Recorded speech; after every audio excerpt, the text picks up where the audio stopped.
feels so weird and fuzzy in my head of working out what's real and what wasn't, and that sort of felt like a bit of a mirage, all of it. It was really, really odd. But slowly over time, it sort of sinks in. You start to realize that this awful, awful, awful thing has happened, and life will never, ever be the same again. I'm so, so sorry, Ben. Thank you. I appreciate that. It was bad, and that happens to thousands of people every week around the world.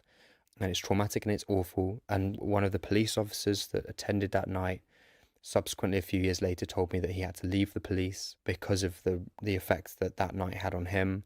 The sort of impact that this sort of stuff has is just horrific. I mean, it's absolutely horrific. Life became two chapters.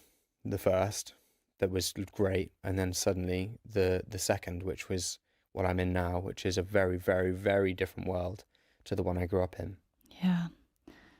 Then how did you begin to adjust to the, to the second chapter, to the after? Slowly. There was a lot of anger, huge amount of guilt, because like I mentioned, I had this argument with Sam before dinner. And so very soon afterwards, I realized that, oh, this is me that's done this. Like, we had an argument. That must have been what caused it.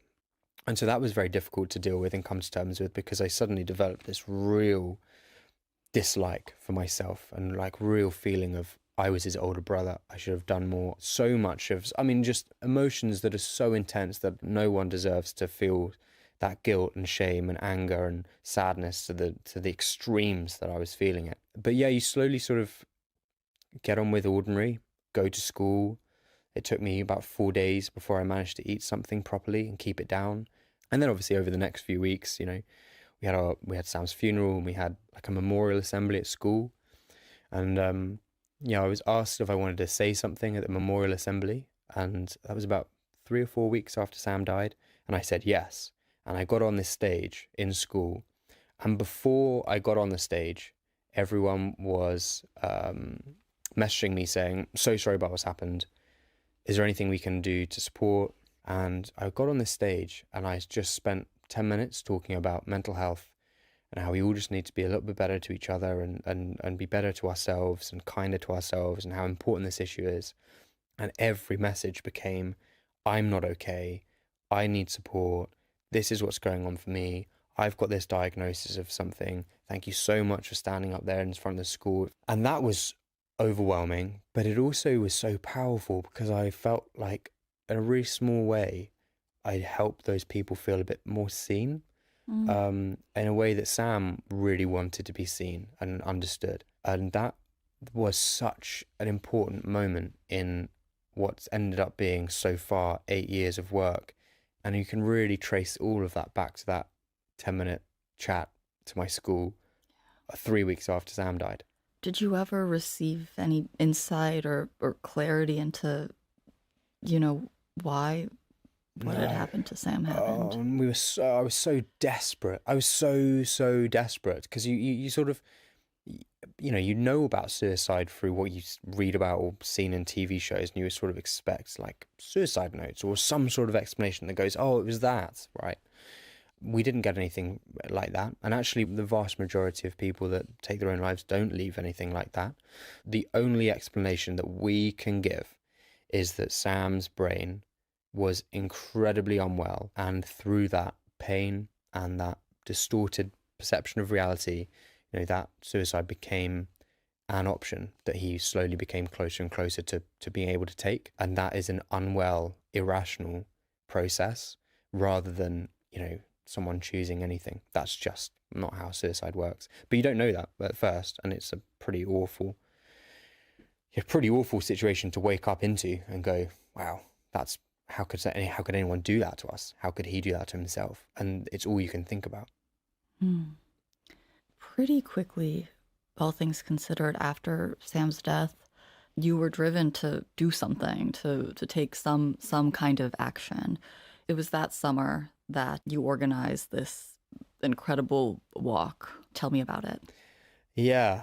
I mean, look, life for me in 2018 was grief or A-level revision. And I sort of wanted a third option. Um, my mum and dad set up a fundraiser, and I was quite inspired by that to sort of do my own sort of positive thing. And I sort of chatted to my friends, and we were like, well, what if we do our own fundraiser and we do a big challenge, and we could walk from our school in southeast England to London? And it worked out about 200 kilometers. So we were like, okay, we'll do 200 kilometers over 10 days, and we'll try and invite as many people to walk with us as possible. And so Walk to Talk was this amazing event. We did it in September 2018. I think 450 people walked it. 450 people? Yeah, and raised teachers and students. Teachers, my friends, people we'd not really spoken to at school. And the impact of that was enormous. So, some people came on that walk and told their family about diagnoses or things they were going through for the first time ever. We had people go to counselling and therapy and access treatment for the first time ever because they came on that walk. And they just sort of added to this feeling of, we can do something about this. And I loved it so much that I just went, let's keep going. This is brilliant. How positive and wonderful is this to be able to create change in someone else's life? And desperately sad that it's come from Sam dying, but he would have loved nothing more than to be able to use his story to help someone else feel less alone and be able to access treatment. Yeah. It was during that walk that you spoke to some teachers who told you that mental health training wasn't part of the sort of teacher curriculum at all. What did you do with this information? Yeah, I was quite shocked, actually. We were talking to our teachers about mental health on the walk, and a lot of them were like, yeah, we see it all the time. We don't really know what to say. And because we don't know what to say, we don't want to say anything because we don't want to say the wrong thing. And I just thought so fundamentally that was wrong. They deserve to know what to say or what to do. Felt like quite a fundamental part of being a teacher is being able to understand the sort of emotions of the people you're teaching. So I'm like, why aren't we putting that as part of the teacher training process so that every teacher in every school has gone through this vital training?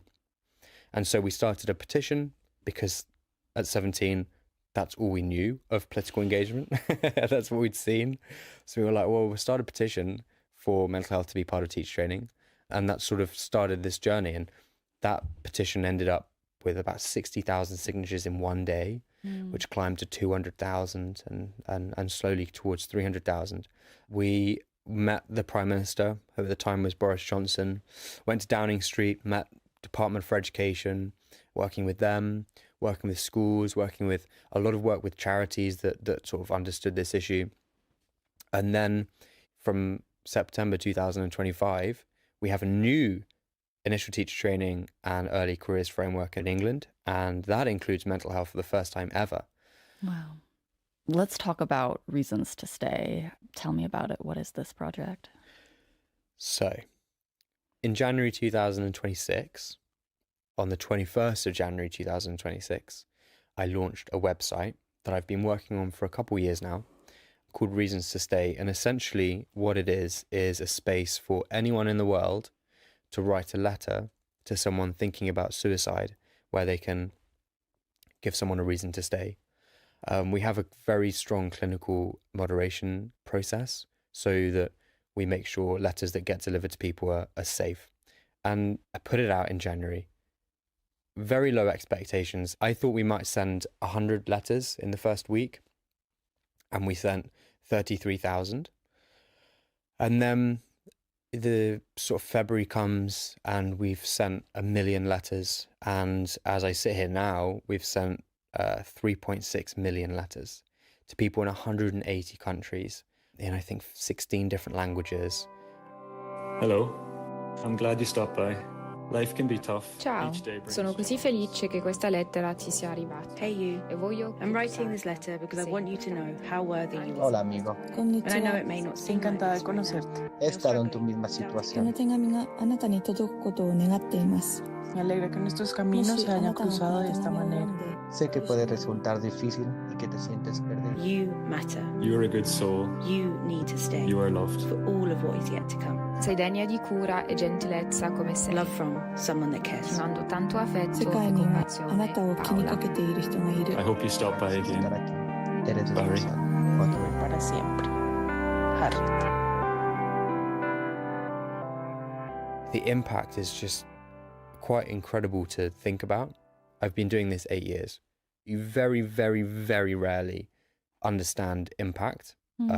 It's very, very difficult to associate a thing you've done with an outcome. It's just the nature of mental health. And with this project, it's been so special because for the first time in my career, really, you can link a moment that I've helped make with a really crucial moment in someone's life. And I've heard from a number of people now that have survived moments because some wonderful stranger has given them a reason to stay. One of which was an email I got in February from a lady that was really, really, really, really not well. And she just by complete chance found reasons to stay on social media and then followed a link and read a letter. And it said something that was so profound and so important for her that it actually meant that she stopped what she was doing and spoke to her family for the first time and spoke to clinical services for the first time, and then for the first time in her life engaged with clinical treatment and is doing much, much better now. And I remember reading that and just thinking, oh, that's so powerful, because this little idea I had and this passion I've had, and even thinking back to 17-year-old Ben saying to his friends, like, how do we stop this from happening to one other person? And it's taken 8 years really to sit with an email and go, goal achieved. Earlier this year, you ran the London Marathon for Reasons to Stay. Yeah. You ran with a flag. I did, yeah. What was on that flag? It's basically a dedication flag, and it starts with Sam in the top left corner, and then we populated it with the names of 5,341 people who have died from suicide. And that's been amazing as well, because all these families feel so like they're part of this project and their loved ones part of it. And that, I've ran with the flag. It was just the most incredible experience because people in the crowd had names on that flag. People that ran past me had names on that flag. We were running together trying to find them, and then they found them. And, you could see in their eyes this sort of like, they just felt so happy to see their loved one on this flag. And obviously gave it to them to run with for a bit, which they loved. And one of the most difficult things to feel as someone that's lost someone to suicide is pride of that person that's died. It's a really difficult thing to feel proud of them. And you could see that people felt really proud of their loved one for being on there. And I remembered people found their names and sort of teared up and smiled and laughed.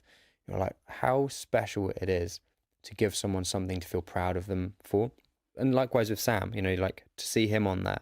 You can be proud of people knowing his name, and you can be proud of him being involved in the work we're doing. And I've got the flag, and I take it everywhere. It's my bag in the corner. Like, it's everywhere with me because it's so special. You have it with you. I have it with me. I take it everywhere. Let's see the flag. Yeah. It's quite worn. I do take it everywhere. It's quite overwhelming as well, because also the number ends up, it's completely by chance. Ben's away from the mic, so it's kind of hard to hear. I'll explain. The flag has over 5,000 names on it, which coincidentally nearly matches the average number of people who die by suicide each year in England. The flag itself is pretty big, and you really have to squint to read each name printed on it. Oh my goodness. I know. Yeah, the scale. Wow. Suddenly the scale sinks in of like how many people. Because those names are teeny tiny. It starts there, and then there's so many people. And also what's been nice is like, I keep showing it to people and going to events, and they'll show me the name. Like we've got Callum here. I met Callum's family the other day, and you learn about Callum. And like there's so many names on here that I've like met since I've done the flag. It's quite a very like profound thing to spend time with quietly, just looking at, to understand that, everything we've spoken about in this interview is that. And wow, suddenly you realize like why this is important if you scale up everything. And some of these people have lost like decades ago, some months ago. So yeah, but it's hopeful. This shouldn't be a sad thing. This should be a happy thing. Yeah. This should be we're proud of these people. But if anything gives you a reason to stay, it's the fact that people loved them enough to put them on this flag. And there's always love. So there it is. It's a pretty incredible thing. Thank It was you quite for difficult to sharing run that with as well. us. Oh, how were you? Were you holding it? I initially was was going to tuck it in my shorts, and I realised like that no one sees it, so I ran like that. Which was the whole quite- marathon. with it, yeah. Well, I took it out. Ben's website is reasonstostay.org. Since we spoke, nearly 1 million more letters have been delivered to people in need. If you're suffering distress or despair and need support, you could speak to a health professional or an organization that offers support. Details of help available in many countries can be found at Befrienders worldwide. Search befrienders.org online. That was Ben West. I'm Mossy Fuchs. The producer for today's episode was Emily Naylor. If you have any thoughts you'd like to share, our contact details are on our website. Just head to bbcworldservice.com/outlook. The program will be back with a new episode, same time tomorrow.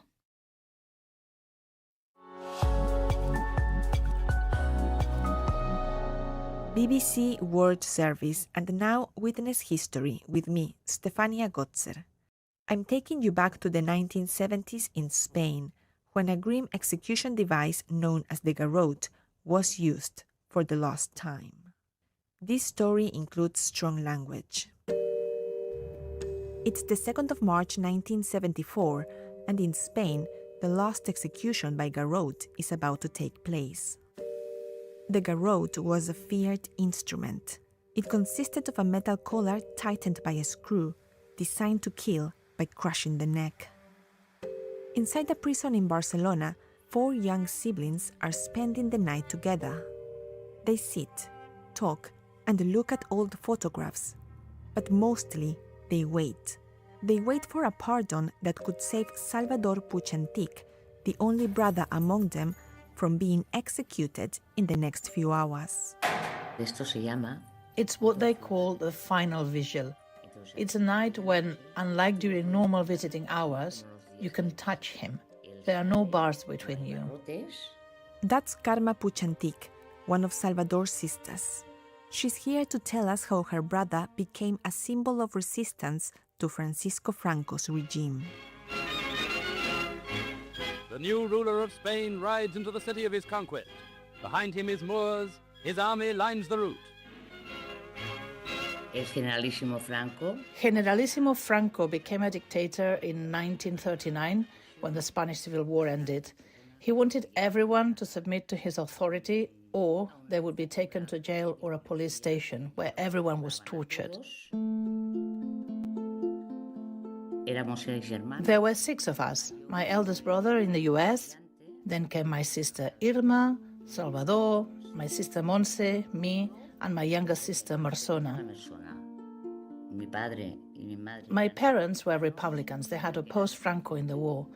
My father was first in a concentration camp in France and then in a prison in Spain. He was also sentenced to death, but later pardoned. So in our house, we never discussed these things out of fear. And although Salvador kept that silence at home, outside he wasn't afraid to speak out. Salvador hated injustice. He couldn't stand it. When he was at school, he used to tutor a boy with learning disabilities. One day, he heard a teacher call the boy a retard. He stood up and punched the teacher. As he grew older, this defiant streak led him to join an anarchist group. It was called the Iberian Liberation Movement. They robbed banks and then gave the stolen money to working-class people. It was a tiny, short-lived group with no more than a dozen members. He didn't want us to know. But the family began to notice changes in his behavior. We would never see him, and when my mother died, he came home to say goodbye with glasses that had no lenses and a suit instead of the jeans he always wore. He had gone underground. He'd say, "Relax, girls, it's going to be okay." He was 25. We're now in September 1973, when Karma and one of her sisters were passing a newsstand.